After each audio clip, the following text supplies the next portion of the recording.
महाराज, राखी का त्योहार कब से मनाया जाता है, क्यों मनाया जाता है? जब राजा युधिष्ठिर जी ने, महाराज युधिष्ठिर जी ने राजसूय यज्ञ किया, उस समय अग्र पूजा के लिए पूरी सभा में बहुत से विद्वानी जन, महान महात्मा पुरुष विराजमान थे, उपस्थित थे। कहा गया कि सभा में अग्र पूजा किसकी होनी चाहिए? पितामह भीष्म ने कहा और सभी विद्वानी गुरुजन महात्मा जन ने कहा कि अरे, जिस सभा में स्वयं भगवान श्री कृष्ण उपस्थित हो, उस सभा में भला अग्र पूजा किसकी हो सकती है?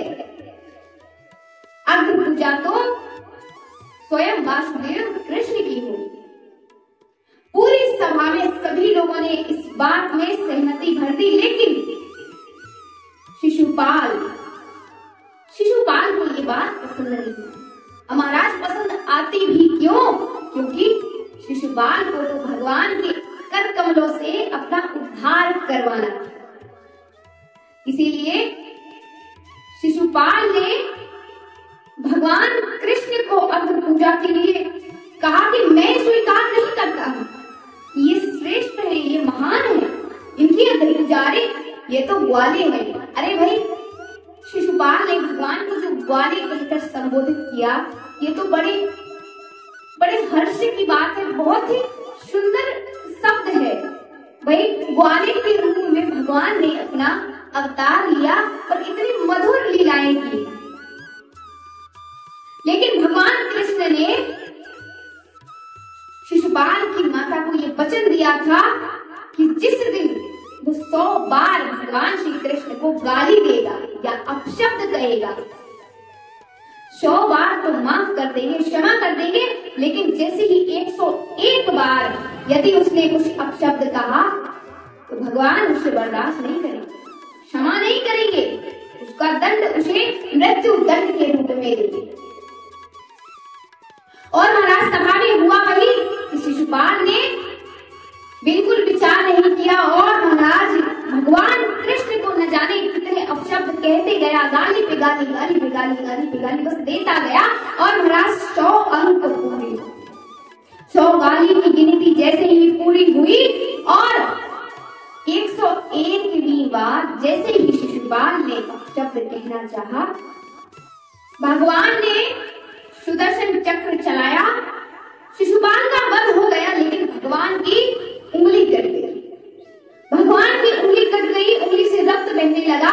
सभा में सभी लोग व्याकुल हो गए, लेकिन व्याकुलता में उन्हें ये समझ नहीं आ रहा क्या करें, क्या उपाय करें। कोई कहता है वैद्य बुलाओ, कोई कहता है उपचार करवाओ। महाराज, किसी को कुछ समझ नहीं आ रहा।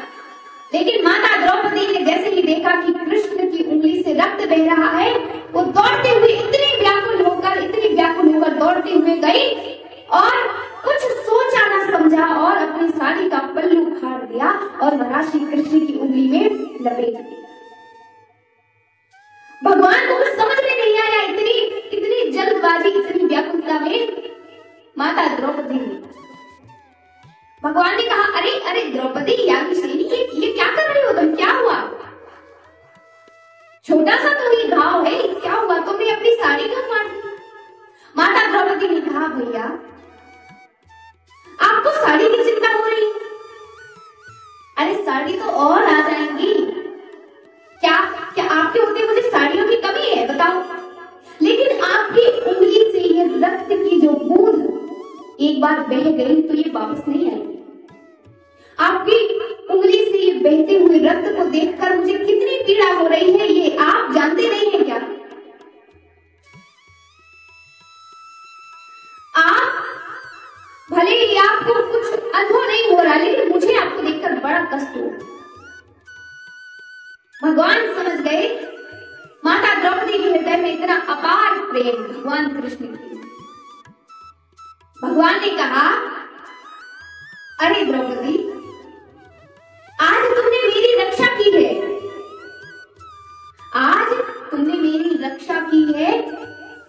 तुम इस बात को जीवन में हमेशा याद रखना, तुमने एक भाई की रक्षा की है, तुमने मेरी रक्षा की है। आज के बाद जीवन में कभी भी किसी भी समय किसी होगा, तुम बस इस भाई को याद कर लेना। ये भाई सदैव तुम्हारी सेवा में, तुम्हारी रक्षा में तत्पर रहेगा, उपस्थित हो जाएगा। आज से मुझे सभी लोग कृष्ण कहते हैं, मेरा नाम कृष्ण है, लेकिन मैं आज से तुम्हें अपना नाम प्रदान करता हूँ। मेरा नाम कृष्ण, तो तुम्हारा नाम आज से कृष्णा होगा। भगवान ने माता द्रौपदी को अपना नाम प्रदान कर दिया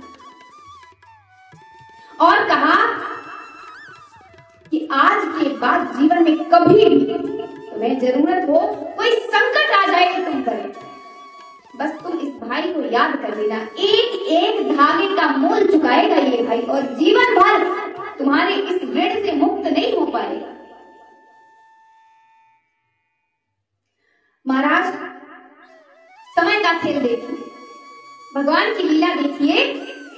वो समय आ गया कि जब पांचों पांडव और महाराज युधिष्ठिर जुए में अपनी सारी संपत्ति, सारा राज्य, सारा वैभव, स्वयं के भाई और अपनी पत्नी माता द्रौपदी को भी हार गए। पूरी सभा भरी हुई है, सभा में इतने विद्वानी जन विराजमान है, बैठे हुए हैं, पितामह भीष्म उपस्थित है, सभी गुरुजन, गुरु द्रोणाचार्य जी, गुरु कृपाचार्य जी सभी उपस्थित हैं। दुर्योधन ने अपने इतने दुष्ट भाव से कहा दुशासन से कि द्रौपदी को लेकर आओ, द्रौपदी माता को दासी का। यहां तक इस अन्याय को सभी देख रहे हैं। अभी आगे देखिए कितना अन्याय होता रहा और सभी जन बिल्कुल मूर्तिमान होकर बैठे रहे। इतनी महान विद्वानों की सभा कही जाने वाली हस्तिनापुर की सभा में द्रौपदी को घसीटते हुए लाया गया, उनके केश पकड़कर, और दुशासन को दुर्योधन ने ये आज्ञा की कि द्रौपदी के वस्त्र निकालो। महाराज, द्रौपदी ने उस सभा में, उस विद्वानों की सभा में, ज्ञानी जन की सभा में सभी से मदद मांगी, सभी से सहायता मांगी। कोई तो मेरी सहायता करेगा, आखिर कोई तो इंसान होगा, इसमें मनुष्य होगा, किसी के हृदय में तो ये पीड़ा होगी कि उसकी कुल वधू के साथ दुर्व्यवहार किया जा रहा है। लेकिन महाराज, ये भगवान की लीला ही कहे, कोई नहीं आया, कोई द्रौपदी की मदद सहायता के लिए नहीं आया और द्रौपदी की साड़ी खींचने लगा दुशासन। सबसे सहायता मांग ली द्रौपदी ने, लेकिन अब कोई भी व्यक्ति ऐसा शेष नहीं रहा जिससे उसे उम्मीद हो कि ये व्यक्ति मेरी सहायता करेगा। तब माता द्रौपदी को अपना भाई याद आया। तो भगवान कृष्ण ने माता द्रौपदी को वचन दिया था, वो वचन उन्हें याद आया। तब माता द्रौपदी ने आर्त भाव से भगवान श्री कृष्ण को पुकारा। कहते हैं महाराज कि जब लाज पर आई आंच, भीड़ में सब चुप थे।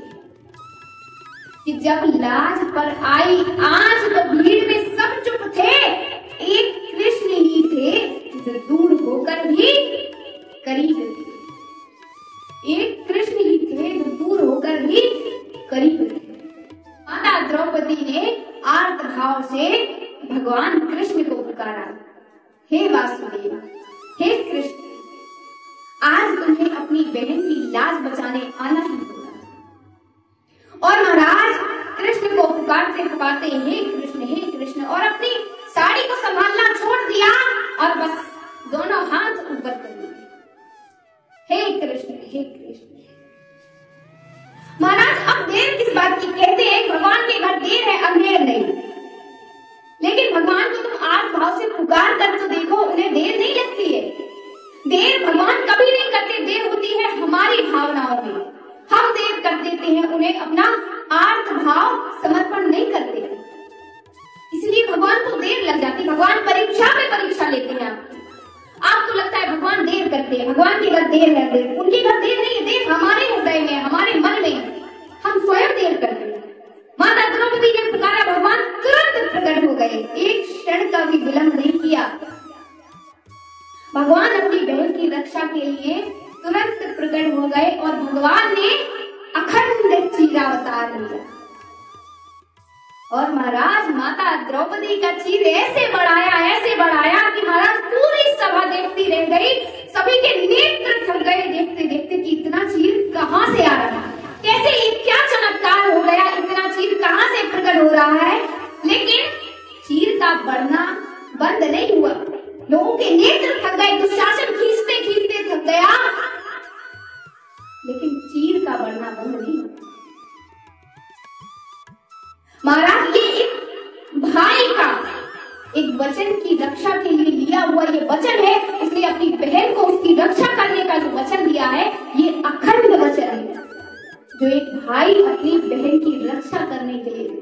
महाराज तभी से ये पवित्र, ये पावन, ये रक्षाबंधन, राखी का त्योहार, ये भाई बहन के प्रेम बंधन का त्योहार, ये रक्षाबंधन का त्योहार मनाया जाता है।